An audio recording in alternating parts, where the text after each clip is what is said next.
Welcome to our channel. Food, fun and hum.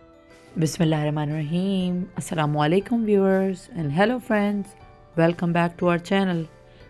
आज बहुत दिनों बाद जो मैं बहुत मज़े की रेसिपी आपके लिए लेकर आई हूँ वो है गाजर का अचार। ये गाजर का इंस्टेंट अचार है। आप इसको बनाएं और इसको फ़ौरन भी खा सकते हैं, लेकिन अगर आप इसको 12 आवर्स तक रख देंगे और उसके बाद खाएंगे तो इसका मज़ा दोबाला हो जाएगा। अगर अभी तक आपने हमारा चैनल सब्सक्राइब नहीं किया है तो जल्दी से सब्सक्राइब का बटन दबाएं और अपने फ्रेंड्स के साथ शेयर करें। चलें अब रेसिपी की तरफ बढ़ते हैं। ये गाजर का इंस्टेंट अचार बनाने के लिए हमें जो इंग्रेडिएंट्स चाहिए वो बहुत सिंपल और इजी हैं। हमें चाहिए 2 पाउंड्स गाजर जो हमने छील ली हैं, और ये जो 4 चीज़ों का रेशो है ये आप नोट कर लें। 2 टीस्पून ज़ीरा, 1 टीस्पून राई, 2 टीस्पून धनिया और 1 टीस्पून मेथी। 2 टीस्पून मैंने नमक लिया है और 1 टीस्पून कलौंजी। 3 मैंने हरी मिर्चों को काट लिया है लंबा लंबा, और 1 पोटी मैंने लहसुन ली है। 1 लेमन बड़ा सा। राइस विनेगर, आप रेगुलर विनेगर भी ले सकते हैं। मस्टर्ड ऑयल, आप कैनोला ऑयल भी ले सकते हैं और कोई सा भी ऑयल ले सकते हैं। अब मैंने जो है इसको वी स्लाइसर की मदद से इस तरीके से बारीक बारीक काट लिया है। आप इसको हाथ से भी काट सकते हैं अगर आपके पास इस तरीके का स्लाइसर ना हो। अब हम एक कॉफ़ी ग्राइंडर में मेथी डाल के पहले थोड़ी सी पीस लेंगे, क्योंकि मेथी पीसने में थोड़ा टाइम लेती है, इसलिए पहले मेथी को थोड़ा सा पीस कर उसमें बाकी मसाले मिलाएंगे। फिर हमने राई डाली, फिर हम डालेंगे इसके अंदर ज़ीरा, और हम डाल देंगे इसके अंदर साबित धनिया, और अब हम इसको अच्छी तरीके से ब्लेंड कर लेंगे। तकरीबन थोड़ा सा दरदरा होगा लेकिन अच्छा खासा पाउडर जैसी फॉर्म में आ चुका होगा। हमें तकरीबन 25 to 30 सेकंड्स लगे इसको बनाने में। ये देखें, अब ये एक पाउडर की तरह रेडी हो गया है। अब हम बाकी चीज़ें गाजर में डालेंगे। ये हमने इसमें नमक डाल दिया।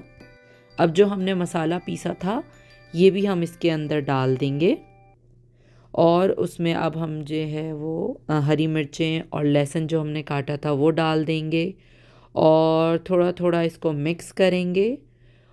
और इसके अंदर बाकी जो बची हुई हमारी चीज़ें हैं, जैसे अभी हमारा ये लेमन जूस है, तकरीबन 4 to 5 table spoon lemon juice, ये हमने डाल दी कलौंजी, और उसके बाद हम डाल देंगे इसमें rice vinegar. Rice vinegar natural होता है इसलिए हमने यूज़ किया, वरना आप रेगुलर विनेगर एसिटिक एसिड भी यूज़ कर सकते हैं। फिर हमने यूज़ किया है मस्टर्ड ऑयल, आप कैनोला ऑयल या कोई सा भी ऑयल भी इस्तेमाल कर सकते हैं। हाँ, शुरू में मैं मसाले में आपको हल्दी और कुटी हुई मिर्च बताना भूल गई थी, तो आप हल्दी और कुटी हुई मिर्च भी इसमें ऐड कर देंगे। हम लोग जो है वो ज़्यादा कुटी हुई मिर्च नहीं खाते, इसलिए मैंने सिर्फ 1 टीस्पून डाली है। आप अपने हिसाब से थोड़ी सी कुटी हुई मिर्च को ज़्यादा भी कर सकते हैं। बस अब इसमें हमने सारी चीज़ें ऐड कर दी हैं। हम अच्छी तरीके से इसको मिक्स कर लेंगे, और अब मिक्स करने के बाद मैंने इस पर सैरान रैप जो है वो ढक दी है। आप इसको थोड़ी देर ढका रहने दें। वैसे तो आप अगर 1 घंटा उसको रख के भी यूज़ करेंगे तो थोड़ा थोड़ा इसका जो कैरेट में जो जितने भी गाजर में मसाले हैं वो भींचने लगते हैं, लेकिन बेस्ट है अगर आप इसको 12 आवर्स के बाद खाएंगे तो ये बेस्ट हो जाएगा। ये देखें, अब मैं आपको वो अचार भी दिखा देती हूँ जो 2 दिन पहले हमने बनाया था। ये देखिए इसमें कितना नाइस और बहुत ज़्यादा जूस आ गया है। उतना ही मसाला हमने यूज़ किया था। और उसके बाद बस मेक श्योर कीजिएगा, क्योंकि ये जो है इसके अंदर कोई ज़्यादा प्रिजर्वेटिव नहीं होते, तो आप इसको फ्रिज में स्टोर करें। हम इसको इस तरीके से, ये हमारे पास रबर मेट के सील जो है वो प्याले होते हैं, ये इस तरीके से बंद हो जाते हैं, तो हम इसको इस तरीके से स्टोर करते हैं ताकि कोई फ्रिज में भी स्मेल ना आए।